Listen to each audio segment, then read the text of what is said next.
And I am just very pleased to present our speaker, Dr. Edward Bowman, founder of Bauman Wellness, who has a presentation for us called Cultivating Community. Dr. B, would you like to introduce yourself and tell us a little bit more? Of course. I'm so happy to be with you, everyone. And I've been in community a long time. I just seem to be naturally drawn towards teams and groups and extended families.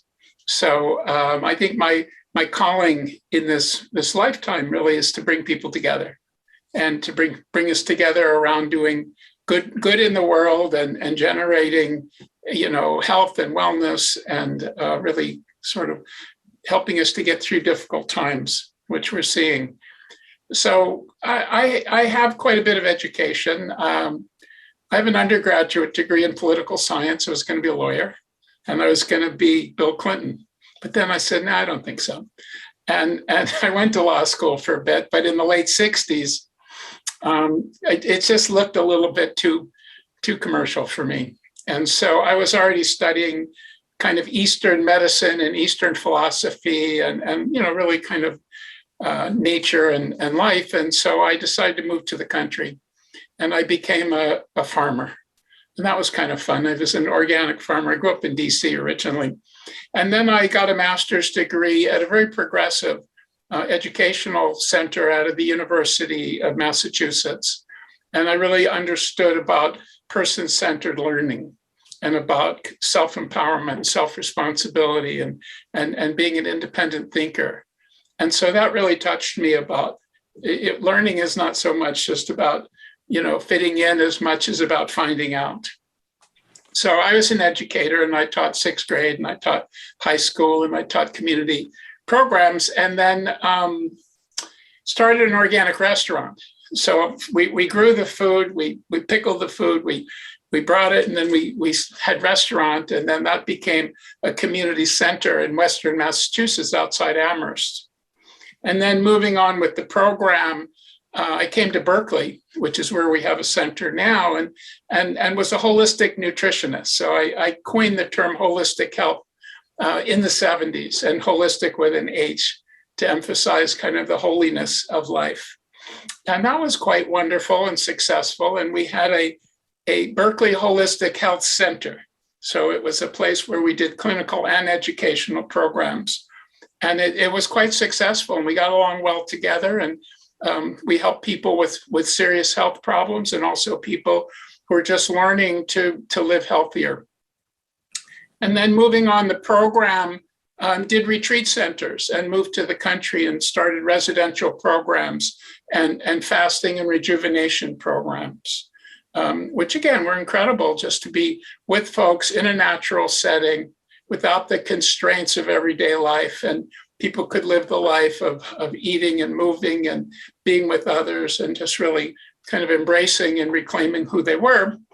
And then I got a PhD. I got a master's at Hartwood, which is where we were in nutrition, and wrote the curriculum for Bowman College. So at that point, I felt the need for a kind of plant-based, earth-based nutrition curriculum to be somewhat different from dietetics programs, which were leaning so heavily on the commercial food system. And then started the Bowman College in California, came back to California, and then 3 years ago, transitioned over to Bauman Wellness to really bring this information to people all around the world. And now it's largely virtual because we've gone through this quarantine, which has given us a time out to go, I've got to be home more. I've got to care for myself, my family. I have to be careful with kind of dealing with threats from the outside world. So, so I've had a pretty wonderful time and I just can't even believe it that here we are. And what I'd like to do is invite each of you to unmute. And if you're willing to open up your video for just a few minutes and share a little bit about the communities that you've been in or the communities that you are in now. And a community is an organized group of friends or colleagues with a purpose. So I would love to hear from a few of us. And then I'll go into about a 30, 40-minute slideshow, and then we'll open up for group discussion again. So who'd like to shout out? I'd be happy to share a little bit about my community. Thank you. I live in Salinas, California, which is predominantly an agricultural area. A lot of the food that California produces is produced right out in our backyard and then out in the fields. We're the city of lettuce is the primary thing that we offer. I would say, yeah, culturally, it's a mix of nationalities, but predominantly Hispanic, because we have a lot of field workers from Mexico who come to work the fields and help provide the agriculture.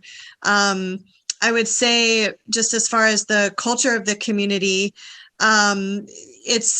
there's definitely tension in the community, and that there's a lot of, I think, mistreatment of many of the members of the community that are here doing the hard work that they're doing. The constant fear of deportation, the low wages, the lack of equity and injustice that occurs. So I think that there's definitely that kind of tension that kind of permeates into the culture of this community because of that. And then there's also, if we go outside of just Salinas and look at Monterey County, there's also kind of a divide between the coastal cities. We've got like Monterey, Carmel, Pacific Grove, which is kind of your more beach towns and more white and more affluent, versus all of the farming towns in the valley, which again are like predominantly Hispanic, low income. And so there's even kind of like a bit of an economic and racial disparity between the two kind of parts of the county. So that's, but then that being said, I mean, there's also, wonderful things to highlight about the community as well. And so I don't mean to present it in a negative way, but just because you asked like kind of what is like the makeup of our community, that is kind of a main thing that I notice in our area as far as differences go. It can be a parent community, it can be a church community, it can be a sports community, it can be an art community, all kinds of things like that. I mentioned earlier I'm from Ohio.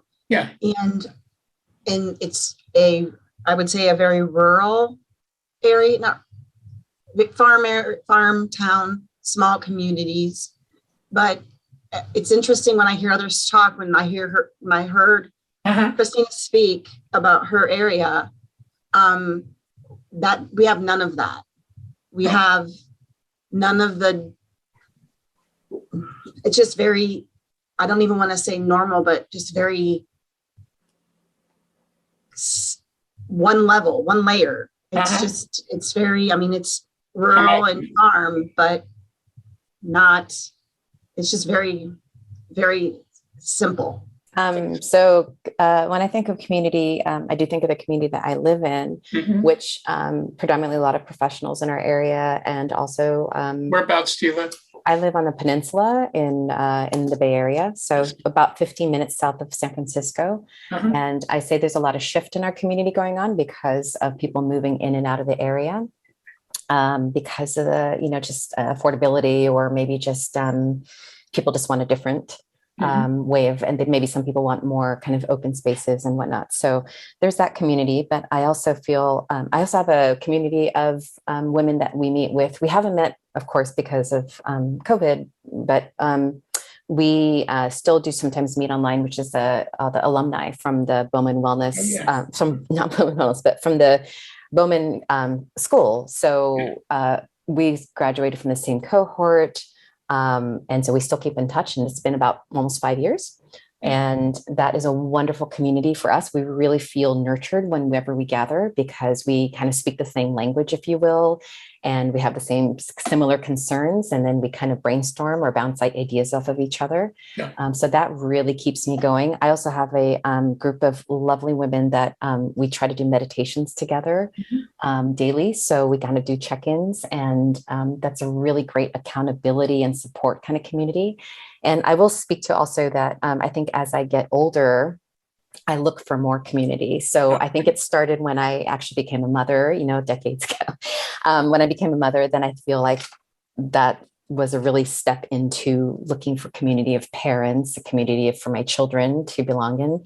And it really kind of changed my idea of what a community is, so that it's really about like hearing each other, co-creation. It's about gathering. It's about really, it's shifted. And now that I'm entering kind of a different phase in my life, I feel like the need for my community has shifted as well. And I just find that reflected. And I also look for kind of elders. I like to have a mix of people in my community. So we have some younger folks and some older folks, and it's a really lovely balance. So I've been really grateful for that, for having, and the fact that it's interesting because Zoom has made it, so the community gathers in a different way, and sometimes it works and sometimes it doesn't. But I think there's an intention for people to want to gather and make it work. So it does happen, and it's a pretty magical process. So that's my 2 cents on community in my community. Yeah, that's good. How about one more? Somebody who doesn't usually share. Go ahead. Yeah, go ahead. Who you got? Hey. I see iPhone. Who be that? Yeah. Hey, it's Danusha Lucia. Oh, hey, Denise. Good. Hey. Who's with you? Who's your little one? This is River Jade. Oh, hi, River. Yeah. Hey. Tell us about community and what it's like in your community. Where are you? We're in the North Cascades of Washington. Yeah. So we're pretty close to the crest where wet meets dry. Uh-huh. So it's wetter than a lot of areas, but it's still getting close to the dry. And there's Hey,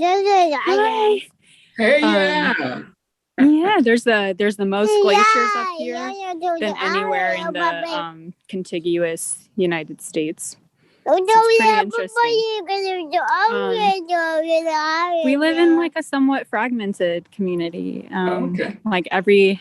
This is like an off-grid farm that's been here for like 20 years, and it's been sculpted and it's still off-grid and intentionally so. So it's like getting back to primitive living, but it's also getting back to like self-sustaining living. So there's bartering that goes on, and there's like work trade that goes on, but like there is that fear aspect with the COVID scare.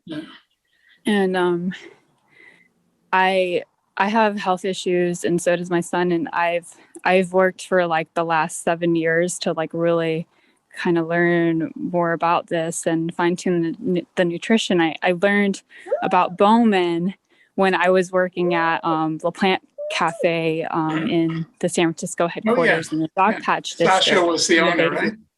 Yeah, so through Sasha, music. then I learned about Bauman because I learned that he's a teaching chef there, and some of the ways of just how intentional and delicate he was with his work. He really utilized the plant, but then like he added some like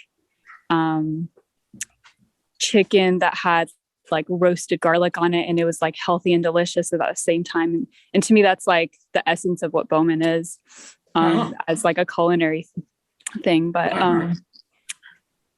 anyway, so being connected online this way is like is helping me to connect with community more, because it is pretty much like a solo thing here, even though there is like trade. There's not really any like events or gatherings that kind of make it central for us right now in this moment. So it's great to have this to really balance that out. It's so cool to see you. By the way, yeah, I'm standing by this is the outdoor kitchen. And we live right next to it intentionally because I'm hoping once our health is more well established, our well-being, and we're more established here in our homestead, to open this up to the community and like be a chef of this kitchen. So I feel like the tools that I'm learning with you and here are helping me to one day step into that space. Absolutely. Oh, it's so cool. Thank you, dear. Thanks. Great. So I just want to say it's so neat to be with each of us coming from such a different reality, but being here and sharing the moment together and learning a little bit. So I'm going to drop some slides. So here we go. We're cultivating community. And I kind of like this graphic just because it's kind of fruit and food and circular. And then there's two sides of me. I have two suits. I've got the teacher suit, and I've got the chef suit, and then I've got the chill suit, but we didn't get that one in the picture. And I mentioned my background in history, but I love food and I love to cook, and doing really creative and therapeutic and healing things with foods and with the environment. So let's look at what our learning objectives are today. I want to start with, on the right, there's no power for change greater than a community discovering what it cares about. Whew, yeah. What does the community care about? So wherever you are, you're in a big community and you're in small communities. And helping to focalize what do we care about, what brings us together is powerful. So we'll talk about why community is relevant, what happens in community, how do we create and sustain community, and what's the Bauman Wellness secret sauce? Stay tuned for the secret sauce. So to cultivate, I use that term, I like cultivating, and it's to prepare the land for raising crops, to cultivate a field. So we're cultivating friendships and relationships to assist the growth of crops by tilling or labor and care. So we're actually supporting our own growth and care by tilling our own soil and working together and being together and struggling together.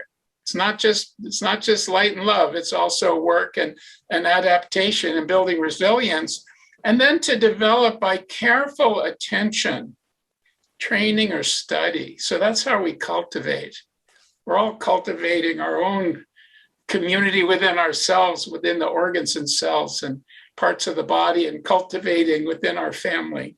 So I like the word to cultivate. You're a cultivator now.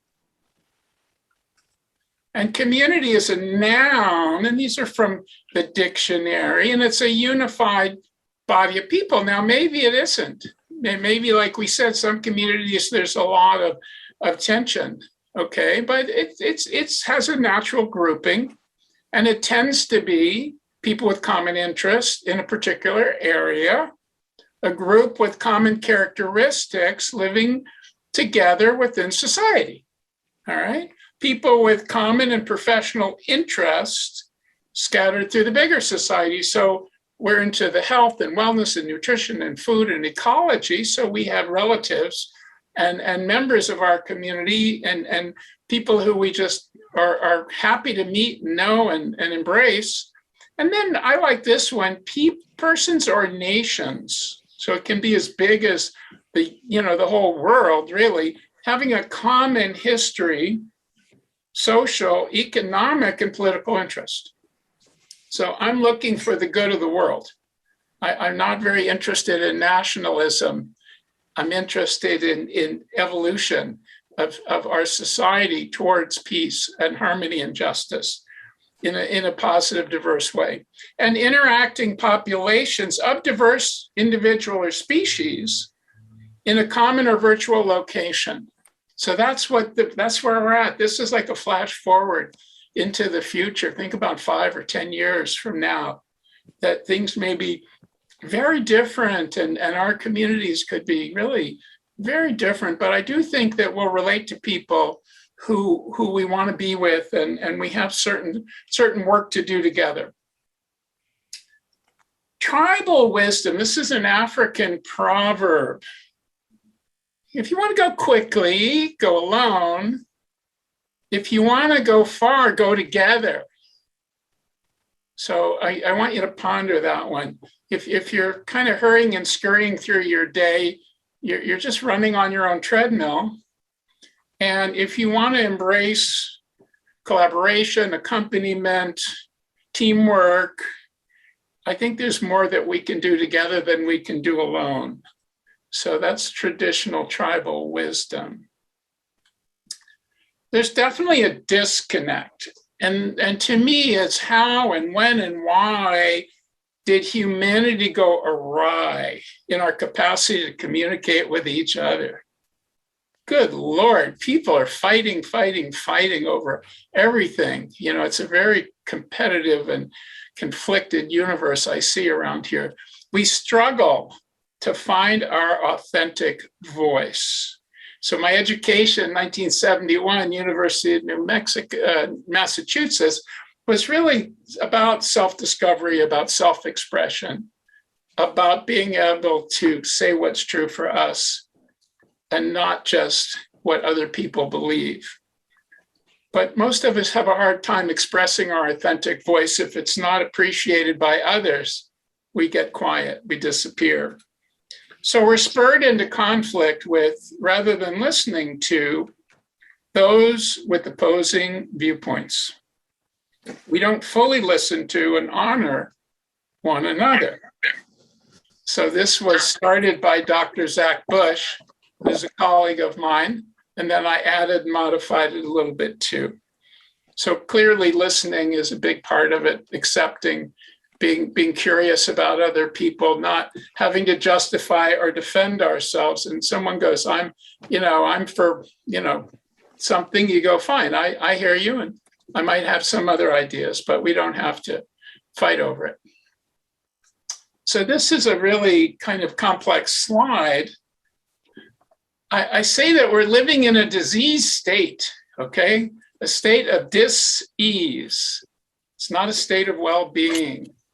And we're all dealing with the hardships of the pandemic and the hardships of climate and socioeconomic disparities, injustices.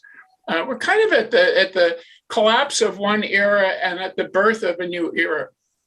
So I think it's helpful to see it that way, rather than just see it as sort of the beginning of the end, or, just total collapse. And as a health practitioner and a teacher, I want to just show the interrelationship of the outside to the inside, of the environment and of the social conditions to the biological system. Our mental health is certainly affected by stress and inflammation. And then our mental health and our state of being or dis-ease will affect our gut and our digestion, which will affect our immunity and our ability to adapt to changing environment. It will affect our blood sugar, why we see this rise in obesity and diabetes. It will affect our cardiovascular system, our neurological system, and around and about.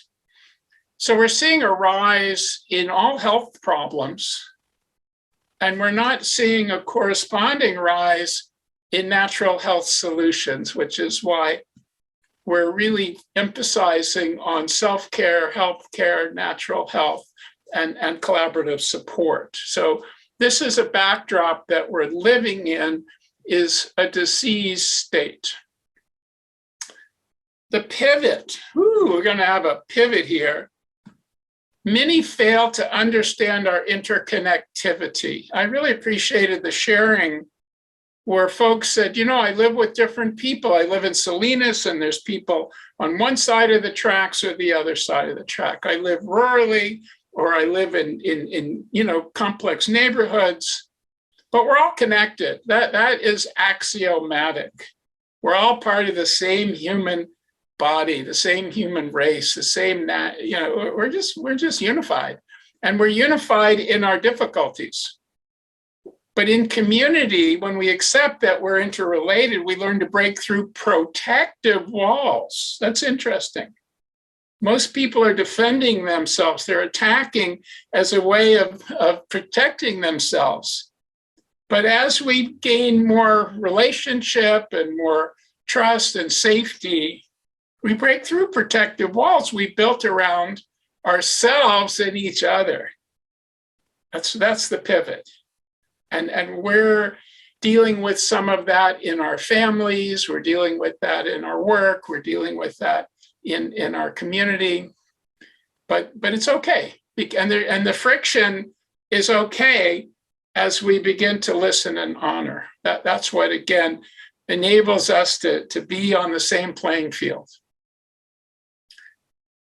So what we're aiming to do, or what we're witnessing, is to move from isolation to engagement.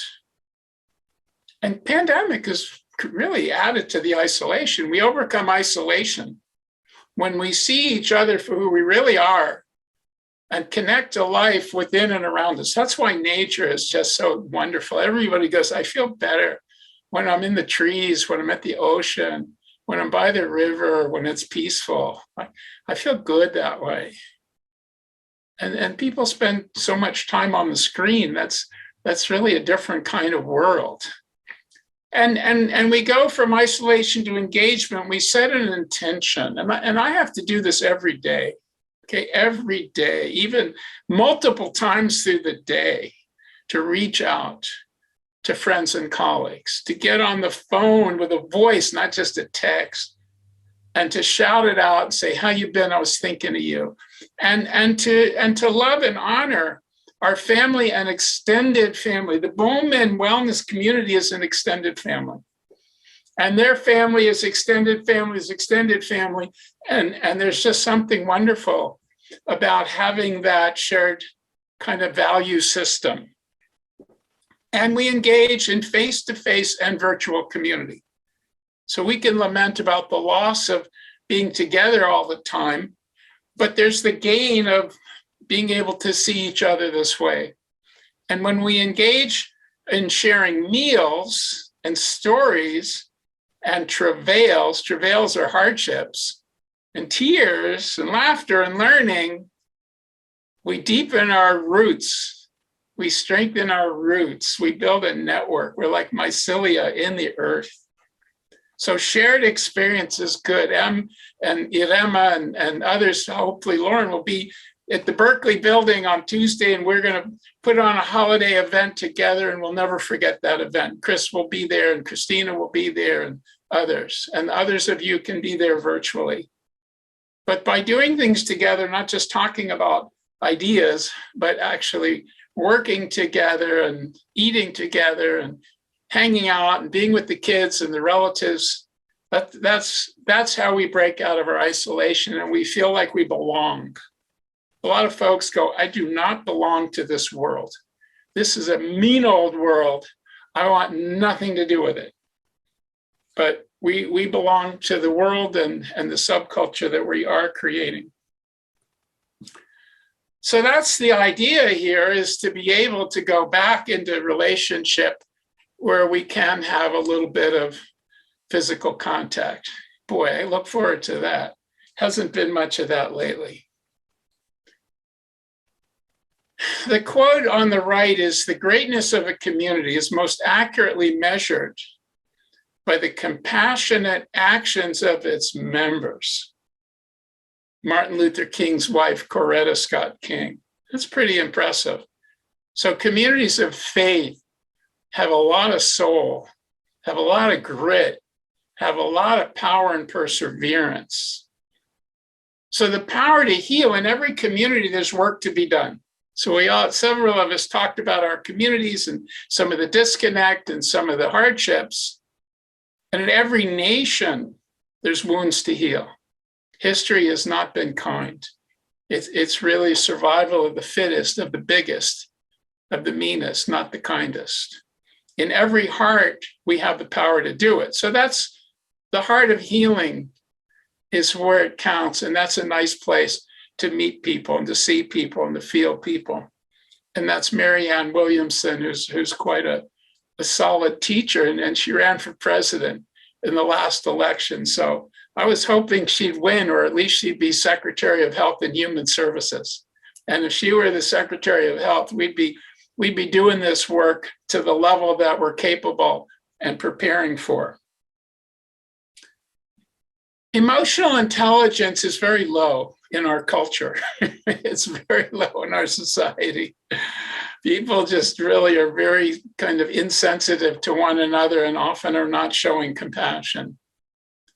So there's a nice textbook of compassionate care theory and reality that was by Cole and Gilbert, where they said compassion or kindness is sensitivity to the distress of others, with a commitment to try and do something about it. We can be empathetic and, oh, poor you, I'm so sorry, good luck, but that's not necessarily going to have an impact.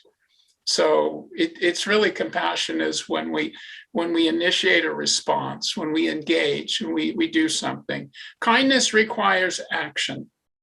And random acts of kindness are really what change the dynamic in the world. And we can be kind to ourselves, we can be kind to our friends, we can be kind to the people who we disagree with. That's important. We can think good thoughts. I was praying for President Trump for quite a long time, that he would come into his own sense of goodness, and because he was such a powerful fellow. And who knows? But I didn't rule him out. I didn't diss him. I didn't fight him. I just go, he's a being, he's working through his stuff.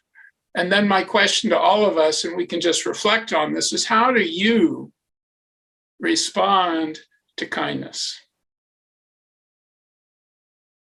Yeah, feels good.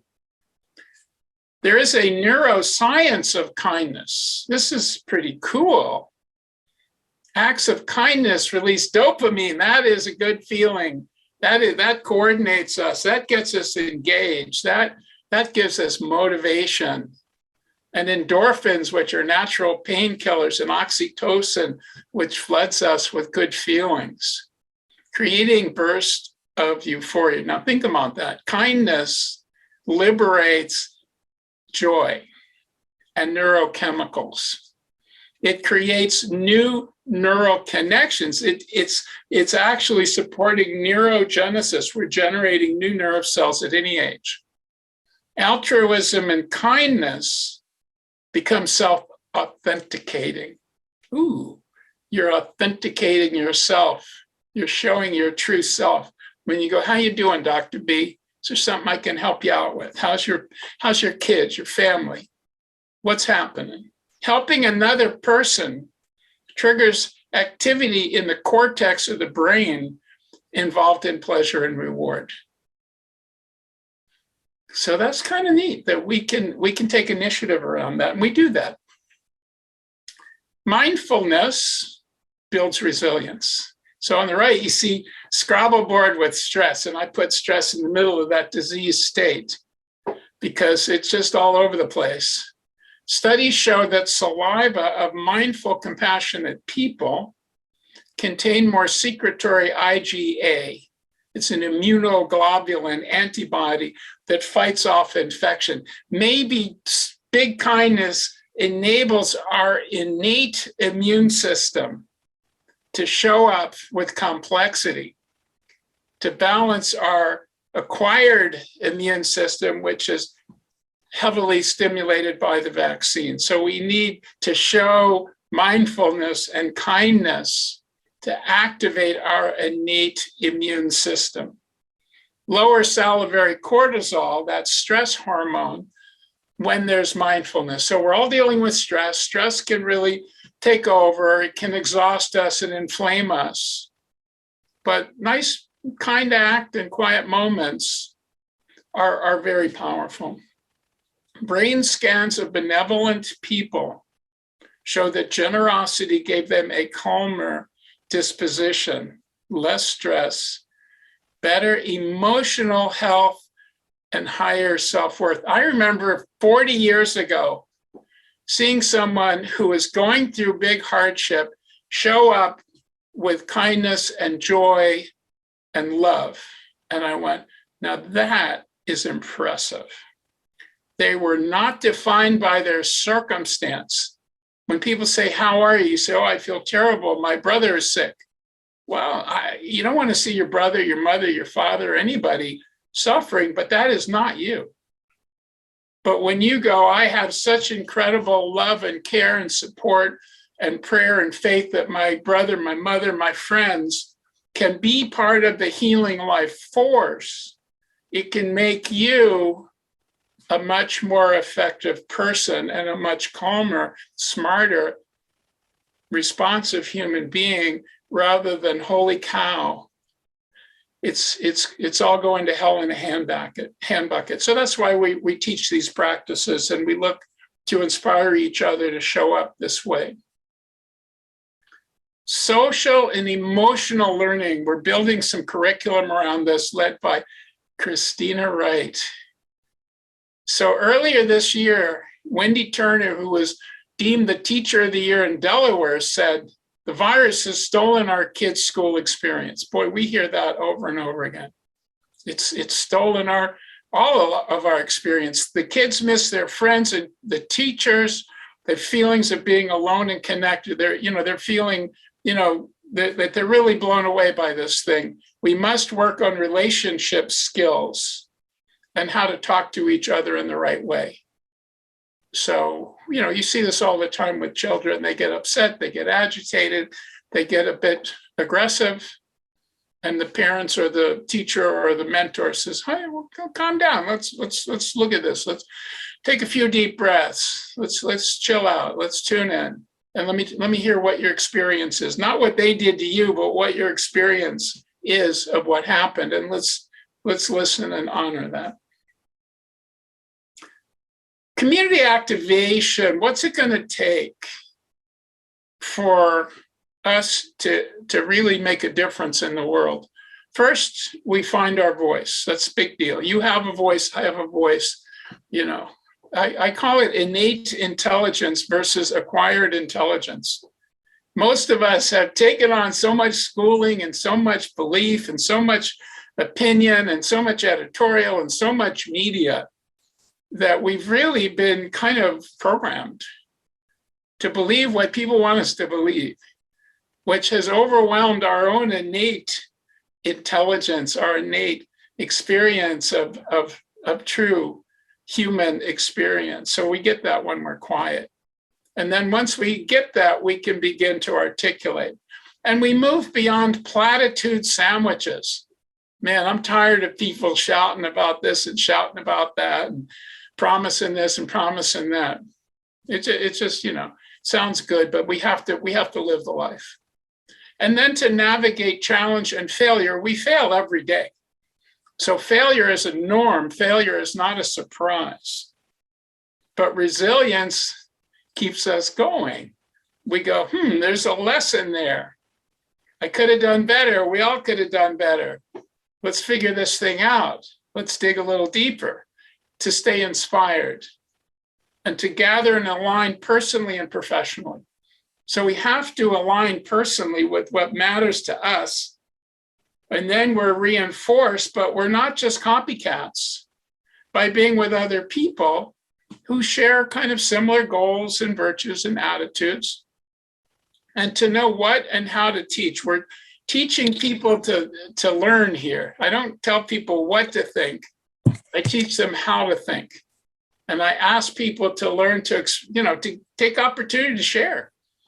And over time, people get better and better and better at just feeling safe to say what's true for them and to speak publicly and hold space and stand up for injustice for anyone and say, that's not right. That's not good. That's not kind. That's not just. That's exploitive. That's abusive. That's inappropriate. So we all have to be quicker on the draw when some kind of inappropriate, hostile, aggressive, exploitive actions are going on, to go, let's just step back and take a look at this thing. And that's how we maximize your impact and our impact, by going through these kinds of communication skills within a community. And the differences in the community make it very exciting. I don't want to be in a community where everybody says the same thing. It's not an active community. Here's a good one. How to make time for what matters most. And this was something I just picked up yesterday. One thing I've learned is that people need support, accountability, and feedback in order to change their behaviors. It's not enough just to read a book or listen to a lecture. Most of us spend plenty of time reading books and listening to podcasts and lectures and YouTube and Dr. B, all right? We need to learn and practice in a community, because creating time for what matters is an equation of tactics, which is plans, habits, which is looking at really how we're organizing ourselves, and community, because it's that community that creates support, accountability, and feedback.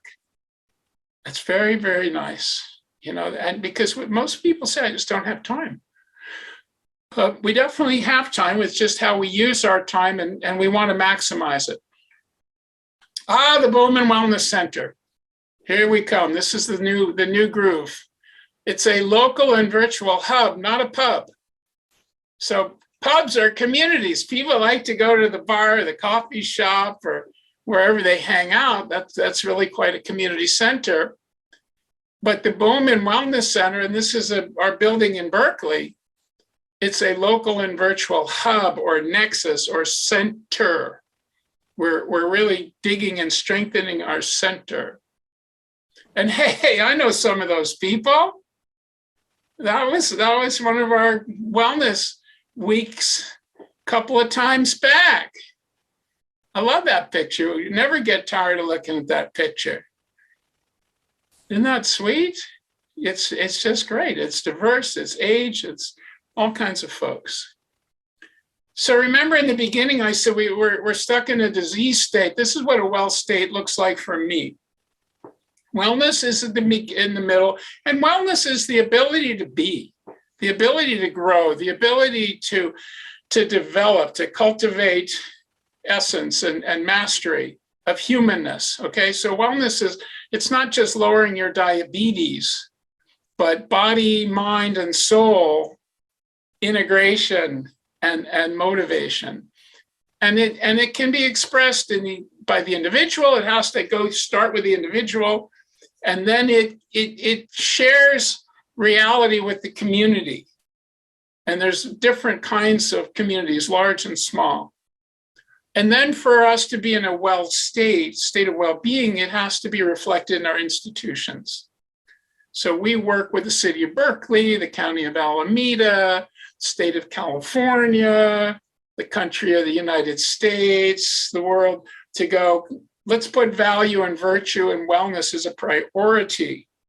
I'll be giving a talk on working well in a couple of days, let's turn a company into a community of people committed to one another and to being well so that we can be successful. And then wellness for the planet, which includes all the life forms, all the plants and the animals and the people, that I can't be well if others are as sick and lacking as they are. So this is what gets me out of bed in the morning, is to see that our wellness is going to have a large and small impact. Here are our tools for transformation. So in the orange, we have real solid content, curriculum, facilitation around how to use healing foods and wellness arts. We're bringing the arts really into this equation of well-being. And it's not just art appreciation, but creating music and dance and drama and paintings and studying films and discussing things and using art as an expression to create joy and also to reflect sorrow, but to put us in touch with what is. So Christina is the leader of our wellness arts curriculum, and diverse community, that we're working with people from all different socioeconomic and cultural and ethnic and gender backgrounds. So that's really cool for me. And then it goes through individuals, it goes through health professionals and the workplace. And then that will create this mind, body, and soul transformation. What we do with the mind will affect what happens in the body and effects in the soul. If we find our soul, we tune into it, it will direct the mind and the body. But for most of us, the soul has been lost with all of the noise that goes on, all the time we spend listening to other people, not just tuning into our own guidance. So that's pretty cool, I think, a kind of a model of the content and the focus groups and then the outcomes that we're developing. Here's our platform, and this is just being unveiled for you now, publicly for the first time, is if you see on the bottom, we've set the intention. We broke ground. We're building the plans for a Bauman Wellness Center. Remember, I said in '76, I started the Berkeley Holistic Health Center in Berkeley, where we had medical doctors and chiropractors, acupuncturists, et cetera. We had massage therapists, we had a healing circle, and we had 100 classes a quarter in the 70s. That's like 45 years ago. The Bauman Wellness Center will take advantage of our very strong health professional group. And we're going to be providing guides. So we're going to have welcome guides to new people, and we're going to have skills guides for people who want to learn these practices, and we're going to have practitioner guides for people who are at professional level and can do treatments and protocol. So we're gathering our community of professionals. We're identifying our clients as general public, people in the community, people in families, workplace, because we spend so much time at work or home working, and then basically communities we've described. Some are rural, some are urban, all kinds of diverse communities. And then we're facilitating transformative outcomes. And I'm going to ask you when we break to come back to group chat, what's this idea of transformative? What is that? What does that really mean? Is that a platitude sandwich, or is that measurable? So I'm going to ask Irama to explain that if she's still on the call. And then what we have in the Bauman world is learning systems.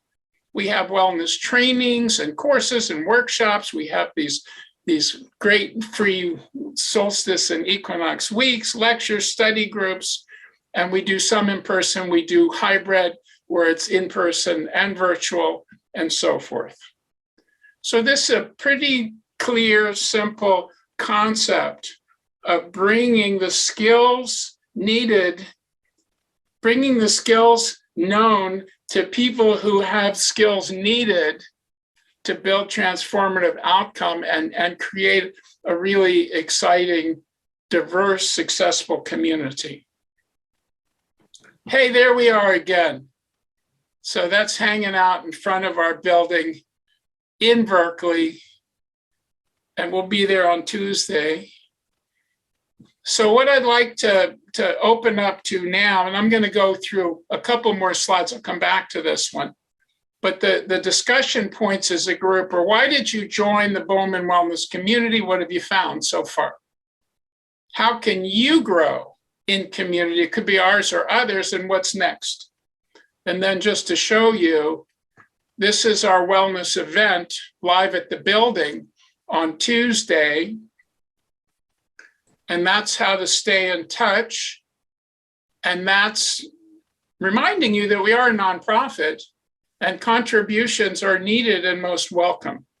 So if you go on the BaumanWellness.com website, you can make a contribution via payment. But here you go. Why did you come today? Why did you get involved with Bauman community and other communities, and kind of what's your progression look like? But Irema, I did call you out about transformation. So what does that mean? And is that something that we can actually speak to and demonstrate? And if so, how? Actually, this is the most inspiring speech I ever heard. Oh, thank you. You know, the way how you explained the transformation during your talk, it's amazing. Somebody can mute who's got kids in the background. Is there a way? Go ahead, okay, So I think you explained wonderfully. Its transformation is coming from the totally different point of view, willing to listen each other, dropping into the heart to show compassion for other people's point of view and understand where they're coming from, and still deciding to to work together regardless of the differences. That's the transformation for me. And then during the work together, you see the person, you don't see everything else. So I think you gave so many points in this speech of how to build the community that I'm glad that we are recording. I'm sure we can take it. Yeah, we can watch it again. We can watch it again. So that's what the transformation for me is. I like it. That's good. Others, if you want to speak to that process or just, you know, your kind of place and time in community, because we're all in a different place and time. You can unmute yourself and fire away. Chris Bowman, you're muted. Oh, okay. You know, where do you live?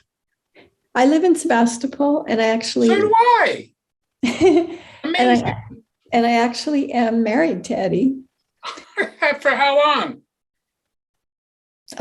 Well, I've been with him since 1980, with a brief breakup, and we took a little vacation. Yeah, just that's good. And you know, it is remarkable when you do build a community based on reciprocity, based on the idea that we are all one people, that some of the different aspects that you talked about, Eddie, when those come into play, then it advances, moves forward. It's a place of refuge and a place where learning can take place. It really does make a difference in life. And I do, everywhere I turn right now, everything's in such upheaval that I think that's our refuge really right now. It's a good word. I like that. And I really appreciated everything you said, Eddie. It was excellent, very succinct and wonderful. I try. So for those of us, you know, who are sort of new to this, what resonated with you, and where you're pointing in the next year come?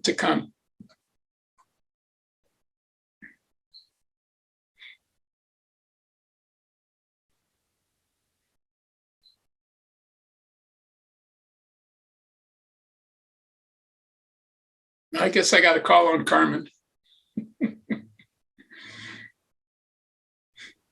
I was trying to think. I know. You know, it's that authentic voice, you know, try it out. And you don't always know what you're going to say until you start moving your jaw and your lips. I mean, I'm really excited for next year because I just enrolled in Bowman College. So, and just building this new community with like-minded people, because there's not very many around me like that. So just learning a lot more and good. Doing what I like. How will it affect your family? I don't know, because they don't really listen to me. Good question. Yeah. I mean, they kind of do, kind of don't, you know, but they, you know. I understand. So we'll see, I guess, once I'm really, maybe they'll take me more seriously. I would think so. After I, you know, actually have some sort of degree. Well, they'll be listening to you more, you know, even just by being in school, and you learn, you're going to want to share it with others. And remember, they don't have to do what you want them to do, but they can listen to what you have to say because you're coming from a caring place. Yeah. And you love them and your dog. So there. Yep. So we'll see how that goes. Well, that's what makes community life fun. Is it's a soap opera. It's a telenovela. And there's an episode every day. You know, the news is what happens to us. The news is not what's on TV. Yeah. Being hyper-local is actually a center, a locus of control, meaning it comes through us. And checking in with your friends, it's like, hey, what's new? What's going on? They go, oh my God, I can't believe it. But together we get through things. Definitely. Yeah. Thank you. Anybody else? Melanie, you wanna share a little bit?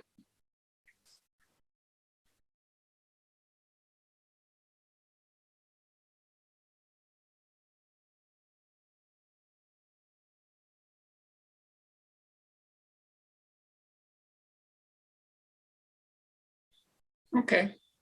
Well, she might be on mute. She is on mute. So if you, Well, I mean, anyone she who's might be speaking, but not, that's okay. That's no nobody can hear. So that's no problem. Hey, Wow. Dr. Bowman, Yes. are we still talking about transformation in a community or? Yes. Okay. I think for me, it's been being willing to stand in two places at once. And to have the flexibility to not always be grounded in that, because it can feel conflicting. You know, I've been gradually aiming to fall away from modern conveniences. That's right. That have deterred us from being able to connect to our natural state of well-being. And you know, I'm close to nature right now, but I'm still taking insulin. So you know, I'm still dependent on manufactured insulin from the Western modern medical system. And so, you know, it feels conflicting, but it's having the courage to just go through that process and being willing to not be perfect along the way. But still just being vulnerable and surrendering to the process, even though you can't quite see the steps ahead of you. Okay. So I hear that, and it's usually good to say the word and, both and, rather than either or. I want to be all natural, and I have a condition that for the moment is holding me together using pharmaceutical medicine. No blame, no shame there. And over time, as you grow through things, you'll see how you strengthen, because you had some weaknesses, and most of us have been severely wounded through the life experience. We're all going through trauma and continuing to do so, which has damaged those systems in a disease state. So you go, well, how long will it take? Will it take 6 months or 6 years? It's hard to say. But you can do both, and people can be integrative. I'm not anti anything. I mean, I'm anti-meanness, but I'm not anti, helping people to live and kind of do the best they can. I'm pragmatic in that regard. And that's, again, the medicine is part of wellness. It's just not the center of the wellness, unless it has to be. And, there are times when it has to be. So opening up tolerance is really good, and gratitude that you're able to get by through, the uses and interventions that you have is quite nice. Yeah. But your sharing is precious. So I love being with you and hearing you, and, you're a talented person going through growth. When I was earlier in my life, I didn't know I knew what I knew now, but I hadn't kind of grown into it. It takes quite a bit of life experience, to really growing into your deep self. And some people do, some people don't. Or you see these young kids who've already got it. They're already old souls, but now they're up against a restrictive society that is beating them up. So we have to take care of them so that they're not, they don't lose sight of really what their strengths and their gifts are. Because we're in a world that's lost control. So there's a bigger emphasis on external control, not internal control. And we have to continue to, dance with that. That's beautifully said. Thank you. I'm about to turn 30, so I was hoping to be further along in this process, but just being able to have this culmination and really have the deep connection is making me feel like I'm on the right track. You are. I guarantee it. Yeah, we'll be chatting later. So the thing about wellness is you can have quite an advanced disease condition. You can have cancer and life-threatening illness, and you can create a wellness state within your soul, within your heart, within your mind, within other parts of you, that you're not completely defined and victimized by your dis-ease. So just like the world's getting, it's being bombarded with stress and chemicals and, division. And yet there's a core of life that's here, and you're tapping that core, which I like, and others can also appreciate that. And now you have a vision of how you can be of service to others, which is extraordinarily powerful. So that's neat. But cultivating community, just to wrap it up, is that there's a center of wellness in each of us. So you could say, where's the center? Is it in Berkeley? No. Is it on Zoom? No. The center is within us. And we have to locate that center, and that's what we do when we tune in. I'm going to be leading a mindfulness meditation tomorrow morning at 9 and share some approach to how I do that. And we can do some of that together. And doing it together is just really easier than doing it alone. And doing things together where there is no competition or judgment, we just kind of get a vibration that we like, and we can carry that vibration forward. And then other things, disturb us and distract us. And certainly music and art and beauty reminds us of that kind of higher, lighter, softer expression, which affects our being in a good way. And then we can show up with others who are suffering, and we can help co-regulate them, which is to say, when you get two people together, there's an energy of A and an energy of B, and which one pulls the other one up, or which one pulls the other one down? Or is there a meeting in the middle? And usually, if you're aware of these kinds of things, you aim for that spot in the middle where both people or a group of people can find a sense of balance and relaxation.